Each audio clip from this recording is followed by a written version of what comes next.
Alright, so let's talk about bias. Bias is a tendency for samples to differ from corresponding populations in some systematic way. Possible sources are selection bias, convenience sampling, measurement or response bias, and non-response. Alright, so let's first look at selection bias. Suppose we want to take a sample by randomly selecting names from the phone book. Some groups will not have the opportunity to be selected. For example, people with unlisted numbers, usually the higher income families. Also, people without phone numbers, usually the lower income families that don't have a phone. And then also, people that only have cell phones, usually young adults. Those numbers are not normally listed in the phone book. Right. So, selection bias occurs when the way the sample is selected systematically excludes some part of the population of interest, called undercoverage. The example above had 3 different groups that were not included in the sample because of how the sample was actually taken. Now, this also can occur if only volunteers or self-selected individuals are used in the study. Right. There is tendency that only if it's volunteers, there's a reason why they are volunteering. So certain groups that will never volunteer for a survey or a study. Okay. So again, if there's certain groups that are not involved and not taken into account, that is always considered undercoverage. Next is convenience sampling. Right. This is using an easily available or convenient group to form a sample. Right. The group may not be representative of the entire population or the population of interest. Right. The results should not then be generalized to the population. Right. So again, when we were talking about this, the easiest way of thinking of this was like whenever we were doing the cluster group. You have this cluster, a lot of those tendency to have the common views of stuff. So if it was easy for them, it does not necessarily represent every single person in the population that you're actually covering. Alright, so this also can occur whenever the sample relies entirely on volunteers to be part of the sample. This is called voluntary response. Alright. An example of this would be surveys in magazines that ask the readers to mail in their survey. Another example are call-in shows such as American Idol, which ask for the people to vote. Right. Remember, these respondents select themselves to participate in the survey. You aren't being forced to participate, they actually choose to participate in the survey. These are all examples of convenience sampling. Right. The next type of bias is measurement or response bias. Right. So this occurs when the method of observation tends to produce values that systematically differ from the true values of the population in some way. One possibility is improperly calibrated scale used to weigh atoms. If you're trying to figure out what's the average weight of a potato, but a scale ends up having everything being 10 pounds heavier, then that messes up the entire thing.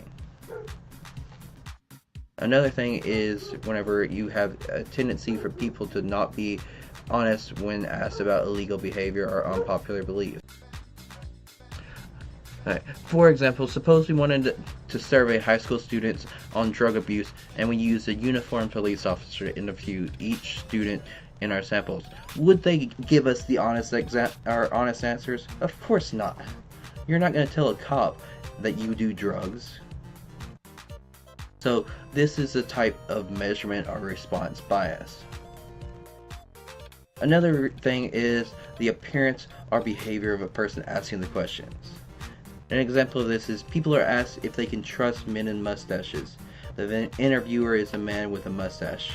I mean, I wouldn't know any type of person that would distrust a man with a mustache. I mean, you got the coolest looking dude with a mustache right here.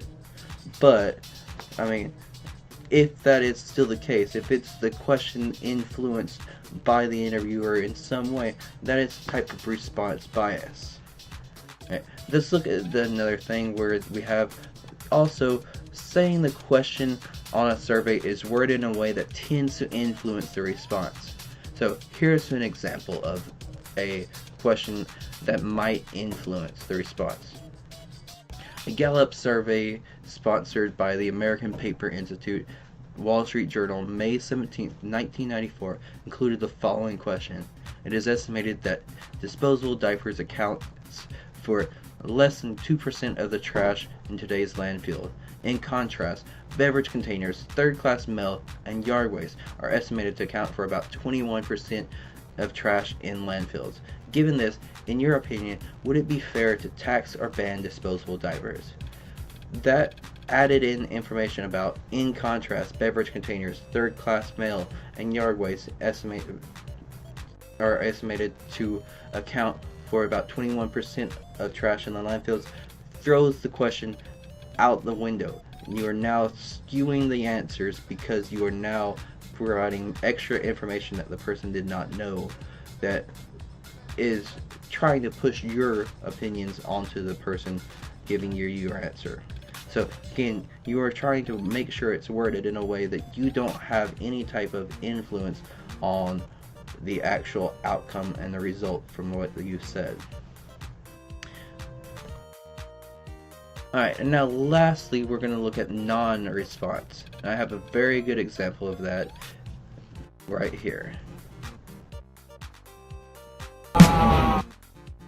Alright, so let's get this right here to this point, and you'll see a perfect example of non-response.